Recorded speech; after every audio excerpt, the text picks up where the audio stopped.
रामू गांव का एक नौजवान है जो अपने चाचा और चाची के साथ रहता है। उसकी चाची सुमन बेहद सुंदर और हंसमुख स्वभाव की है, जो रामू की दिल की धड़कन बन चुकी है।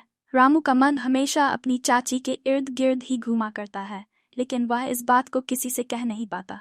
दूसरी ओर रामू के चाचा हरीश एक सख्त और अनुशासनप्रिय व्यक्ति है, जो अपने घर की मर्यादा को सबसे ऊपर मानते हैं। हरीश अक्सर काम के सिलसिले में गांव से बाहर रहते हैं और सुमन चाची अकेलेपन का शिकार हो जाती है। रामू उनकी मदद करने के बहाने पास आ जाता है और उन्हें खुश करने के लिए तरह तरह के मज़ेदार काम करता है, लेकिन सुमन चाची इन बातों को मजाक में लेती है, जबकि रामू का दिल धीरे धीरे सुमन की ओर बढ़ता चला जाता है। गांव में सब रामू की शरारतों से परिचित है। वह हंसमुख और मिलनसार व्यक्ति है। गांव की लड़कियां उस पर मरती हैं, लेकिन रामू का दिल तो बस अपनी चाची पर ही अटका हुआ है। सुमन चाची अपनी सादगी और सुंदरता से गांव की हर स्त्री को मात देती है। उनकी हंसी और भोली बातें रामू को और भी दीवाना बना देती है। एक दिन हरीश चाचा को अचानक से शहर जाना पड़ता है। इस बार उनका जाना लंबा हो जाता है और सुमन चाची घर में अकेली हो जाती है। रामू को ये मौका मिल जाता है कि वह सुमन चाची के करीब आ सके। वह रोज शाम को उनके लिए खाना लाता है, उनके साथ वक्त बिताता है और उनकी हर छोटी बड़ी ज़रूरत का ख्याल रखता है। धीरे धीरे रामू का ये ध्यान सुमन चाची को भी महसूस होने लगता है, लेकिन वह इसे नज़रअंदाज करती हैं क्योंकि वह जानती है कि रामू एक युवा है और उसका मन चंचल है। एक शाम जब दोनों घर की छत पर बैठे होते हैं, रामू ने हिम्मत करके अपनी दिल की बात कह दी। उसने सुमन चाची से कहा, चाची, मैं आपको बहुत पसंद करता हूँ। आपका साथ मुझे बहुत अच्छा लगता है। क्या आपको कभी ऐसा महसूस नहीं होता कि हम दोनों एक दूसरे के लिए बने हैं? सुमन चाची रामू की इस बात को सुनकर हंसने लगती है।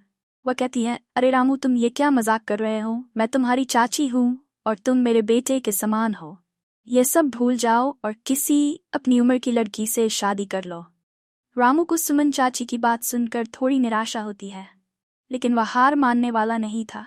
वह अपनी चाची को ये यकीन दिलाने की कोशिश करता है कि उसका प्यार सच्चा है और वह उनके बिना नहीं रह सकता। सुमन चाची का दिल भी अंदर ही अंदर पिघलने लगता है।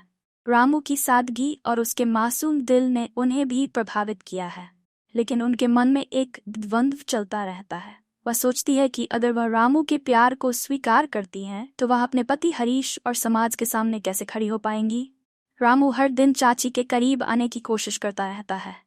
उसकी भोली बातें, उसकी मासूमियत और उसकी लगन धीरे धीरे सुमन चाची का दिल जीतने लगती है। वह कई बार खुद को रोकने की कोशिश करती है, लेकिन रामू का प्रेम और देखभाल उन्हें कमजोर कर देती है। एक रात जब बारिश हो रही थी और घर में बिजली चली गई थी, रामू और सुमन चाची घर के अंदर एक साथ बैठे हुए थे। मोमबत्ती की हल्की रोशनी में दोनों के बीच एक अजीब सा सन्नाटा था। रामू की नजरें सुमन चाची के चेहरे पर जमी हुई थीं और सुमन चाची की आंखों में भी अब वह कठोरता नहीं थी जो पहले हुआ करती थी। सुमन चाची ने रामू से कहा, तुम्हारा ये प्यार बहुत मासूम है रामू, लेकिन ये सही नहीं है। मैं तुम्हारी चाची हूँ और ये रिश्ता समाज के हिसाब से गलत है। रामू ने उत्तर दिया, मुझे कोई फर्क नहीं पड़ता चाची, मैं बस आपको चाहता हूँ। आपके बिना ये जीवन मेरे लिए अधूरा है। सुमन चाची ये सुनकर भावुक हो गईं। उनका दिल भी अब रामू की सच्चाई और उसके समर्पण के आगे झुकने लगा। उन्होंने रामू का हाथ पकड़ते हुए कहा, तुम्हारा प्यार सच्चा हो सकता है, लेकिन हमें अपनी सीमाएं समझनी होंगी। मैं तुम्हें चोट नहीं पहुंचाना चाहती।